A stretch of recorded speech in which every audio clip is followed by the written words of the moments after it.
Hey guys, welcome back to another episode of Free Table Gamers. I'm your host Colin here at Ashton. Hey guys, how you doing? Episode 99. Oh, yeah, episode 100 coming next week. Yeah, we'll record it Monday actually. Yep, which will be the day before this releases. Yep. We'll have two special guests on there. Not going to say who yet.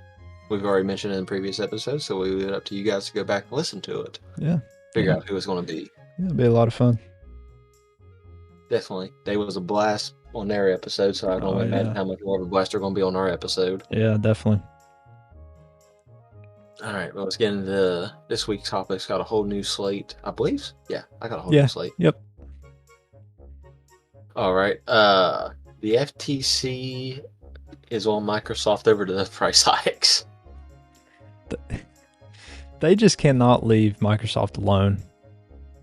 They just can't help themselves. They don't bother anybody else, it seems like, but Microsoft. But the FTC recently claimed Microsoft had turned Xbox Game Pass into a degraded product by increasing the price of certain subscriptions and removing day one access to first-party titles from a new standard tier.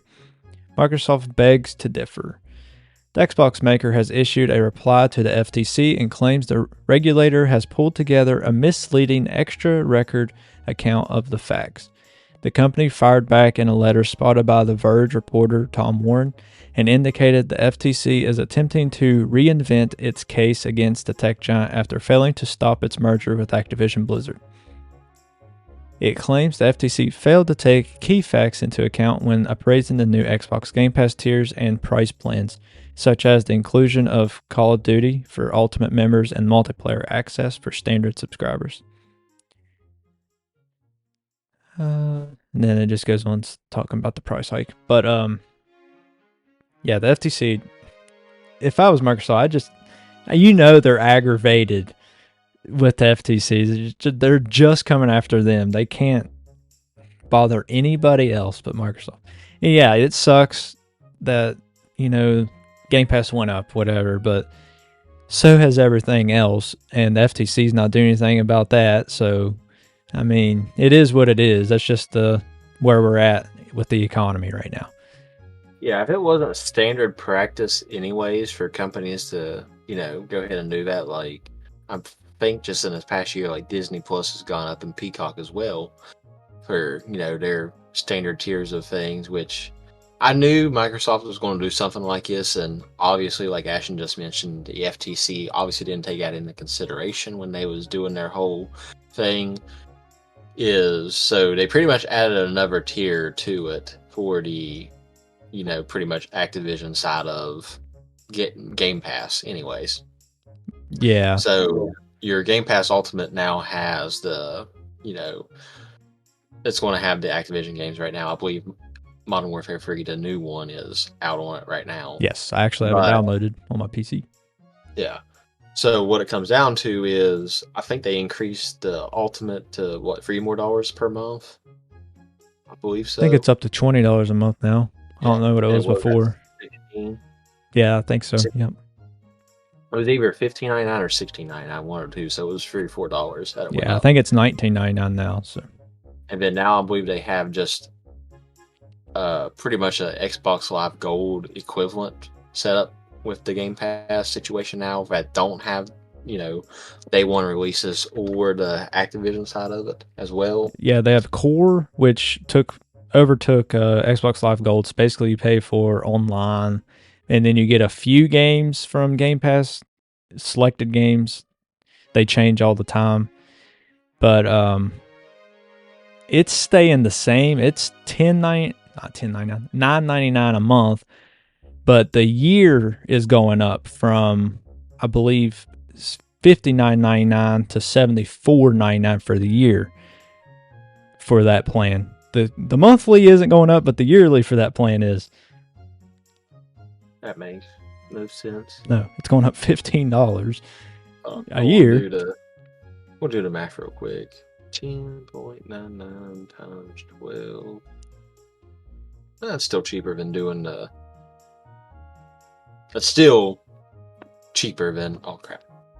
Can't lock my phone.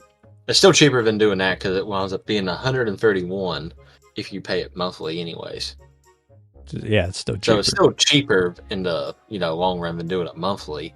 But yeah, it still sucks that they're increasing that by $15 for the whole year.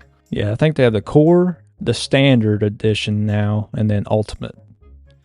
Standard doesn't include day one releases, and it doesn't include like EA access, like the EA games and crap. Yeah. I can't remember the pricing on it. It might be like $14.99 or something like that. Maybe. I think it was 14 or 15. Yeah. And then you have Ultimate now, which is $19.99, and that includes your day one releases, your EA access, your Activision games and stuff. So. Yeah, as of right now, like the only way you can play Modern Warfare 3, the new one, on Game Pass is if you have Ultimate. You can't do it with any other tier. Yeah. And yet again, this isn't the FTC's business with how they want to structure their stuff. Yeah, it's like I said, I expected it to happen, so it's not really like a shock. But we knew once they started adding Activision games, especially Call of Duty, to Game Pass, it was going to go up again.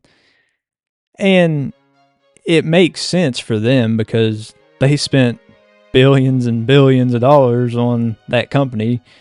They want to try to make a little bit of that money back. Not that Microsoft needs the money. I mean, they're well off, but, that's how you stay rich. Yeah, but you're going to get, so with that price increase and, how many more people are going to subscribe to Ultimate just to get Call of Duty. Plus, I'm sure Microsoft will still do what they always do and come around holiday seasons. They usually offer Ultimate for $1 or $2 anyways. Right. To try it out for a month. Well, and I'm not sure how exactly they'll do this. If you, Black Ops 6, it'll be a day one release if you already have Ultimate before it releases. If you get Ultimate after it releases, you have to wait. You can't get it day one. I'm not sure how long you'll have to wait, but I did see that you cannot just get Ultimate the day it releases just to play Call of Duty for free. Or for treating a digital copy like a pre-order? Pretty much. Somehow? Yeah. Like I said, I don't know how long you have to wait, but if you don't already have Ultimate before it releases, you cannot play Black Ops 6 day one. That's probably something to test the servers, too. Well, and they just don't want... I mean, it's a $70 game. They don't want people just coming in here for $20 playing Call of Duty. Yeah. Which makes sense, but... Well, still, only people that would really benefit would be the campaign players. Yeah.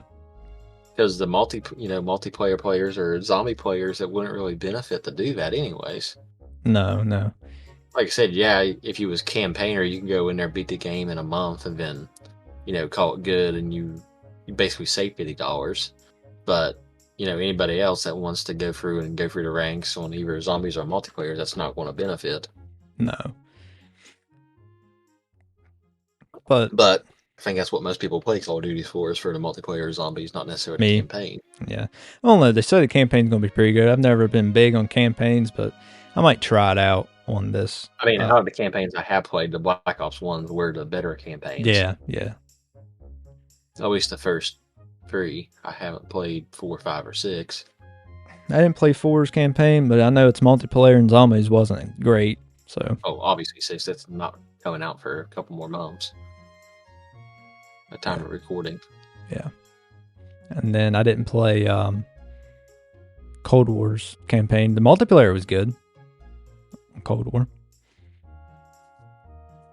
But the FTC they're still upset that Microsoft got Activision, and they're just nitpicking. It's basically what it is. The CMA has nothing to say about it. No.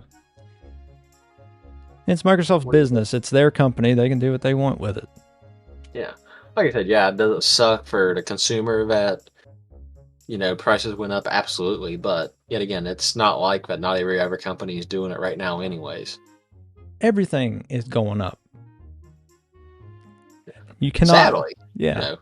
Like everything in the entire nation is going up. So, I mean, it makes sense for that to go up too. Especially since Microsoft is an American company and not, a Japan company. Right. So we can definitely speak for their inflation comparing to like a Japan inflation. Yeah, I don't know how the rest of the world is, but I know the inflation here is ridiculous. Yeah. So companies everywhere, like I said, personally with Disney Plus and Peacock for me, they've gone up. I, you know, so to me, Xbox doing this, yeah, it sucks that they're doing it, but it's they're running the mill. That's what everyone else is doing. So of course they're a corporation. They're going to jump on that bandwagon. Right, right. And I got it. I got Game Pass, but I got it cheap. I know where to get it cheap. I got it half price. I got it for $9. That's pretty good. Yeah. All right. Move on to the next one. Nintendo's new Amiibo set. All right. It's been a quiet year for Nintendo's popular Amiibo line, with the majority of 2024 releases being restocks of older figures that had become harder to find. However, the company will have 4 new figures releasing in just a few short weeks. On September 5th, Nintendo will release a pair of 2-packs featuring popular characters from the Splatoon franchise. One of the 2-packs will feature the Squid Sisters, Callie and Marie, while the second pack will feature Off the Hook's Pearl and Marina. At this time, we do not know what these new figures will unlock in Splatoon 3. Fans of the Amiibo line might recall that 4 of these characters have already received figures in the past. Callie and Marie received Amiibo based on their appearances in the first Splatoon, while Pearl and Marina had Amiibo tied to Splatoon 2. However, all of these characters received new designs in Splatoon 3, and the new Amiibo reflect their new appearances. Okay. I could be wrong on this, but I think the last Amiibo we got was Zelda and Ganondorf. I think so. New, anyways. Yeah. Like you That's said, not they re-releases. That's not. Yeah. And this is coming up on Splatoon 3's second year anniversary. Because Right. they've pretty much been around the whole time this podcast has been around. Yeah. Which we, 5 days ago made 2 years? So, yes. 22nd. Yeah. So, yeah, so when the last episode we released, it would have been our 2 years. Or Yeah. day before, day after, in that ballpark. Yeah. We'll Yep. Go back. I'll count real quick since I got a calendar right here. Well, maybe not. It released on the 23rd. So Yeah, Monday 5 days. was our 2-year anniversary for the podcast. So close. It was close. Yeah. But anyways, I know like one of our first episodes I talked about Splatoon 3 because I believe I got in on Gameful at the time just to try it out. Yeah. And everything else. So yeah, it's just coming up on the 2-year anniversary of the game. So Nintendo's like, okay, we can make a few quick bucks because, the community for Splatoon 3 is still going strong. I haven't played it in almost 2 years, but, that's a different story. I've never played a Splatoon game at all. I didn't try to, but I didn't know how GameFly works, and I just chose 2 games, and they was like, oh yeah, we're going to send you this instead of 2K. I was like, oh, okay, cool. So I played it until I sent it back because that's the only way I was going to get 2K. All right. I mean, it was fun, but, not anything I'm technically interested in. It'd be probably It's better pretty with somebody you know playing with you online. Oh, that, and it's pretty much a kid-friendly version of Call of Duty, but you're just covering a whole entire map because, I mean, you can still, kill your opponents and everything else. Yeah. I think of it more like a domination match domination match in Call of Duty situation, but with paint instead of flags. Yeah, makes sense. Capturing areas. Because your whole goal was to paint most of the map. Yeah. Whoever, has the most paint sprayed across the map, that team wins. Kind of like a mixture between domination and hardpoint. Because hardpoint, you capture different areas across the map, and then domination is just those certain flags. It's kind of a mixture, I guess. That's the only mode I've seen, but at the time it was a brand new game, so I'm sure, I don't know if Nintendo's added more stuff into it or not. I haven't really paid that close attention to it. I don't know if there's other game modes or not, if that's it. But typically Amiibos only work for the actual single player mode anyways. Right. Not the multiplayer. Yeah. because it would be too overpowered if you let it do the multiplayer side. Yeah. Alright. This game has been all over my feeds everywhere I look, so I was like, okay, I'll go ahead and do some reviews on it just to see what it actually is and if it's actually worth playing, because I don't know if everyone else has the same setup as what I do, because we're all gamers here, whether you listen to me or, everything else listen to us.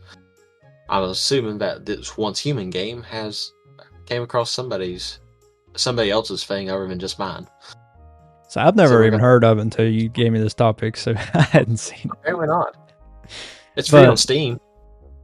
I mean, I'm sure somebody else has seen it, but... all right, so this game released on July 9th.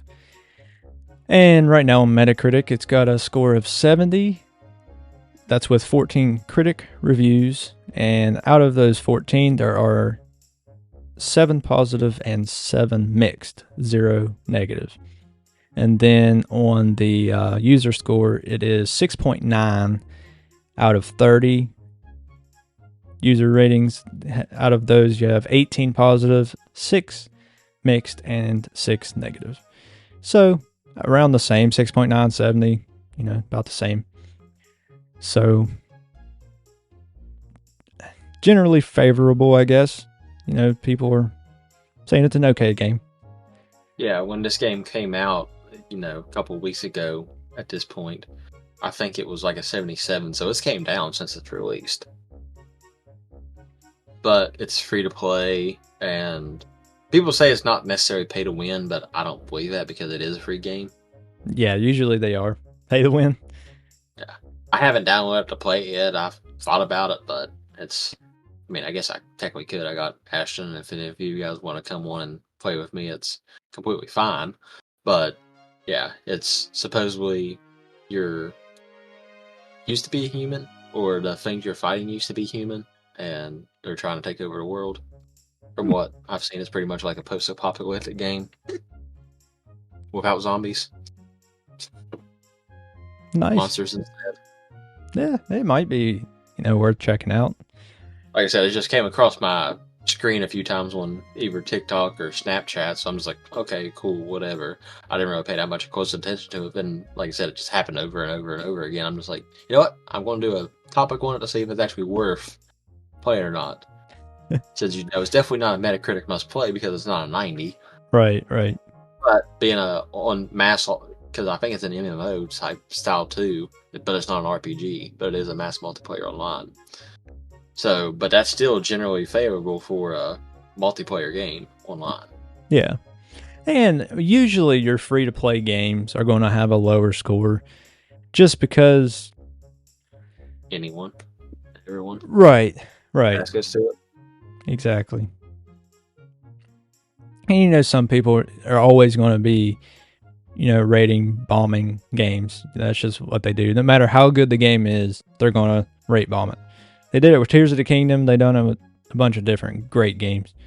Yeah. Tears of the Kingdom still had the high Metacritic score, though. Oh, yeah. Alright, on to the next one. Kawaii, announced by modders. Modders miniaturized a Nintendo Wii small enough to fit on a keychain. Hardware hackers West Mods and Vettel Griffin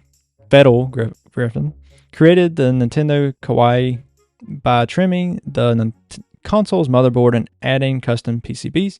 Games are loaded on a microSD card, but the Kawaii is fully functional and includes video and GameCube controller connections through a dock. Its creators plan to sell copies of their custom shell, but warn this is a mod requiring very advanced skills to the great distress of millennials. The Nintendo Wii is now classed as a retro console. A pair of modders decided to display their love of this console by creating a tiny version of the Wii. It's so small it can fit on a keychain. The Nintendo Kawaii is the work of modders West. I already said that. The pair needed to undervolt the Wii internal hardware, which allowed for a purely passive cooling setup. The main console unit is a mere 60 by 60 millimeters and uses a magnetic pogo pin connector to attach to a dock. The docking unit contains all of the connectors for GameCube controllers, enabling the same backward compatibility as the console from which it derived. And then, let's see, the internal breakout PCB for SD-USB, input protection and video mixing, dock with USB-C power input, 4 GameCube controller ports, composite and component video output, and stereo audio output, 6 acrylic windows with RGB LEDs for peak aesthetics, and a keychain loop.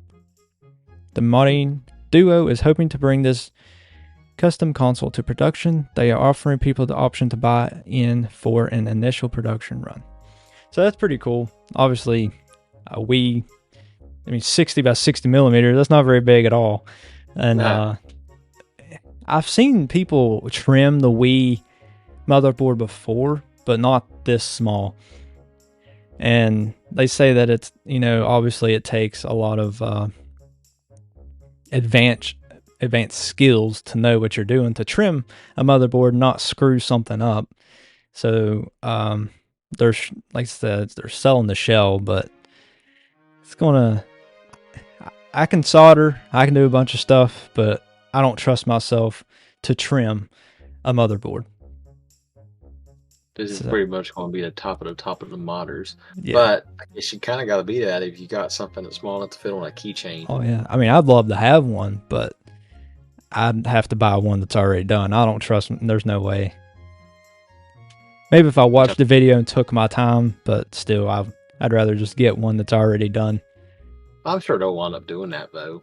Yeah, I'm sure they're going to be pretty expensive, but... Oh, yeah. And it's not the biggest deal, but the only thing that sucks about it is they're using real Wii motherboards. So, yeah, there was a bunch of Wiis that was sold and stuff, and it's better to think that they're using Wiis that the shells are busted or something wrong with them, like they don't read discs anymore or something like that, instead of taking a perfectly good Wii and ripping the motherboard out of it and trimming it. You never know with modders, though. I know. That's what I'm saying. Like, it sucks to think that if they're taking just perfect consoles and ripping the motherboard out, but I'd like to think that they're using consoles that aren't useful in their current condition. It also sucks to think that the Wii's a retro console now, too. Not to me, it's not. I say 20 years. Other people say 15. Some people say 10. I say 20. In the gaming world, it's 10 years for games and 15 years for consoles. I say 20. I agree. Because it's the same way with we got 2 years before it's retro. Yeah. For us. Yeah. GameCube's already retro. It's been retro, but... Yeah, I don't mess with any of that modding stuff, so that'll definitely be a thing if, like you said, if they wound up having it to where they're like, oh yeah, we're going to sell it at whole price, but we're going to do all the work, and we're going to, charge an extra $50, $60 for this, or basically be paying what a price of a brand new Wii would have cost back in the day. We're like, yeah, you guys can have it for that price. Oh yeah, it's definitely going to be a couple $100 at least. But yeah, you can fit it on a keychain, that's fine, but you still need a dock and cords in order to play it. So, which I've seen people trim Wii motherboards and put them in a handheld, like so you can, and it runs off a battery and stuff. Like I've seen people have portable Wiis that way, but this way, this one's pretty cool. It's definitely the smallest that I've seen, but Basically made your own Wii U. Pretty much, but the size of a Game Boy, like a original Game Boy, DMG Game Boy. But like I said, modding's fun, soldering is fun, but I don't do trimming. Oh, I'm not a fan of soldering, but I don't got a very steady hand when it comes down to that stuff. I shake too much whenever I'm doing it. I cannot stay still. Not too nervous, no. It's just anything I do like that, like I took welding classes. I got a 24-hour welding certification. Even like with welding and stuff, I do the same thing. My hand don't stay still whenever I'm doing stuff like that. Yeah. I have to be moving. I can't be steady and be, a smooth move with it. I have to be shaking for whatever reason. Don't know Yeah. why. Just with me with everything. Makes sense. All right. So initially, whenever I done this, it said God of War movie, but now it's supposed to be a series opposed to a movie with Amazon Prime. Oh, I don't know. I got information about a movie. So Yeah, like I said, I did too. But once I started reading, it's like, well, it seems like it's going to be more of a thing because initially it was rumored that The Rock was going to be, Kratos, and then now it's debunked already in just a couple of days. But the movie/series is still set for 2025. he would be a good Kratos. He would be, yeah. But Get the voice down, anyways. oh yeah.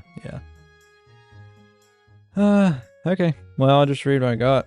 It says God of War is a 2024 American dark fantasy action thriller film based on the God of War video game series, distributed by Sony Pictures Releasing and produced by Sony Pictures, Columbia Pictures, Sony Pictures Animation, PlayStation Productions in association with the Regency Enterprises, Wingnut Films, and Vanguard Films. Directed by Quentin Tarantino and produced... Tarantino. And produced by the producers of 300. I'm not reading all the names. And I'm not reading the rest of the names. The plot. Kratos waged war at the behest of Ares, eventually leading an attack on a village occupied by worshippers of Athena. Unknown. I don't follow mythology and stuff, so I'll probably pronounce these names of these places wrong. But anyway, unknown to Kratos, Ares had secretly transported Kratos' wife and daughter to the village. During his frenzied attack on its temple, Kratos accidentally killed them. Although Ares believed this act would free Kratos to become the perfect warrior, the Spartan instead renounced his pledge of servitude to the god. The oracle of the destroyed village cursed Kratos by bounding the ashes of his dead family to his skin, turning it ash white, and then earning him the nickname Ghost of Sparta. Plagued by nightmares of his horrible deed, Kratos vowed to serve the other gods in hope of ridding himself of the visions. 10 years have passed, and Kratos still serves the Olympians by fulfilling hazardous missions as a means of redemption. More coming soon. So that's just the plot of it. Apparently, I don't know where you said it was going to be a TV show, if the plot's going to stay the same and everything, but that's one of these. Well, yeah, go ahead. Well, since you mentioned that, I did say that because the source I got, like I said, whenever I first sent it to you, it was a movie, and I think I had the same article you did. But literally, I just redone it right before we came on here, probably a couple hours ago. And now it's saying that it's going to be a live-action adaptation confirmed with Amazon Prime Video, which isn't something we've heard about this now before, is other studios using Amazon Prime to release their stuff. Yet again, don't really make much sense for Sony, but Right. Sony's going to Sony. Yeah. Which makes me think that if it is Amazon Prime and this is more up to date than what I sent you a couple days ago, it would make sense if Amazon Prime to do a series opposed to a movie. But also go on from the thing, the plot is almost the same for the two, but the source that I got mine from, which was Screen Rant, it said God of War is finally getting a live-action adaptation after almost 2 decades of being stuck in development hell. And though it's in early stages, there's plenty of news. The God of War video game series began in 2005. Oh crap, feels like yesterday for me. Yeah. And follows the titular god Kratos, who was tricked into killing his family by Ares. Kratos attempted to get revenge, but he must first battle through the hordes of Olympian gods. The series cleverly mixes Greek and Norse mythology and the franchise and lore are only getting deeper and more epic in the scope of every installment, which is true because, even story-wise, in the first two games were pretty much just based on hack and slash with a little bit of story in between. Third one was even more story-based. Fourth one is definitely story-based because that's not even technically a hack and slash anymore. Yeah, you still battle enemies that way, but it's not like a true one Hordes game where you're Right. constantly Like surrounded. Hyrule Warriors or something. Like that's kind of what the original was like. Like Hyrule Or Warriors. You just Bayonetta yeah. style games. I like the new versions better. Like 4, I like Played it. a little bit of 4 now, and it's definitely decent. Which I just ran into a place on 4. I was like, oh, okay. I was like, 4 years before you released Ragnarok, you just hinted at Ragnarok. Mm-hmm. Oh, they I thought, hint at it again towards the end. Gotcha. I was just saying, I'm only about 2 hours in right now. I beat it July 4th, so it's Gotcha. so good. The story's so good.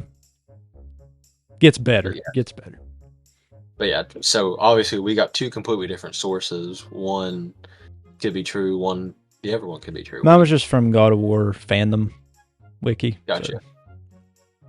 As you say, mine's from Screen Rant. Usually Screen Rant, just like Game Rant, has their stuff pretty much executed down the thing, while God of War fandom wiki is kind of like a Reddit for this specific things. Right.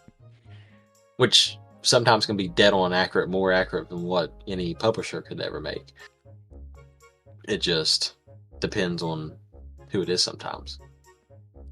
To me, right now, you hear all the time games coming out with series or a movie, and it seems like they always get them backwards. This would make a good movie. I don't know if it'd make a good series. Yeah. So, it's like I think Which I know they get them backwards. That a couple times with the adaptations. Yeah. This would make a really, really good movie, but yeah, if you take all of the games, like the first 4 games, well, I mean, even Ragnarok now, there's 5 games, and actually there's more than that because there's 2 PSP games, I believe. There's like 7 games. Oh, those were just ports. I think they're separate. I could be wrong, but I thought they were, because there's God of War, Chains of Sparta, and then I don't remember, but there's a total of 7 games unless those 2 are ports. They could be ports, but I thought they were separate games. Hold on. But either way, there's enough information there to make a series. I just think it'd make a better movie.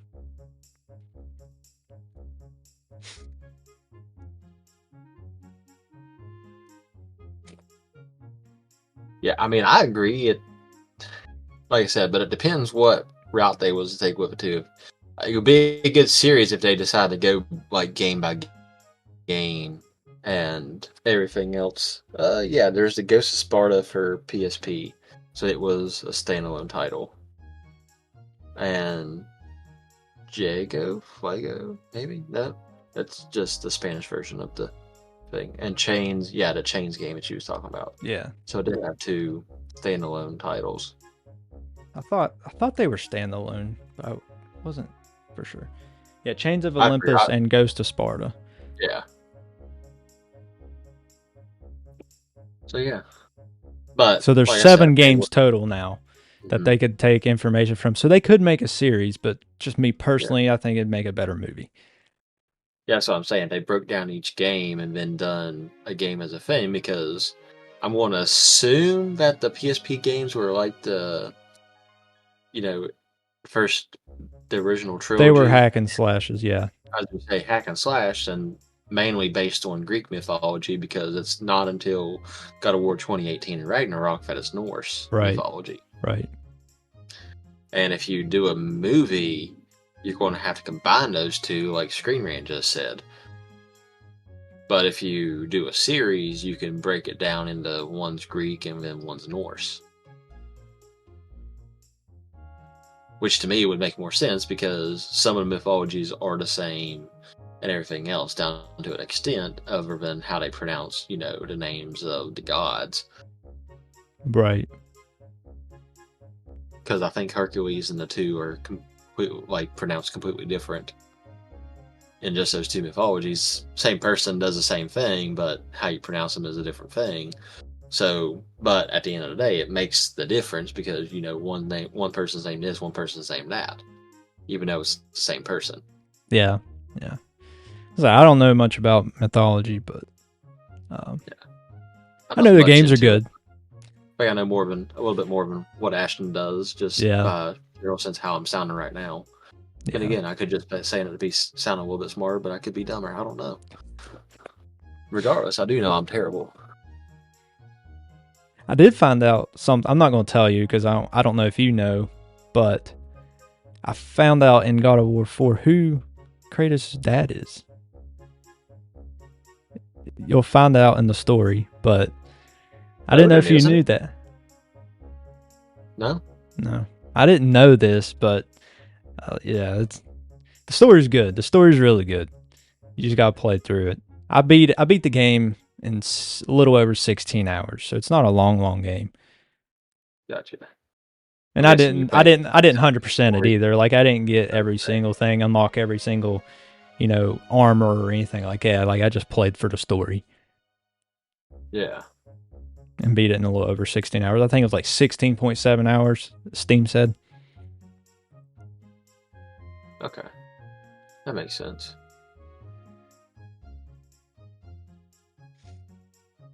I think that is all the time we have for today, though, guys.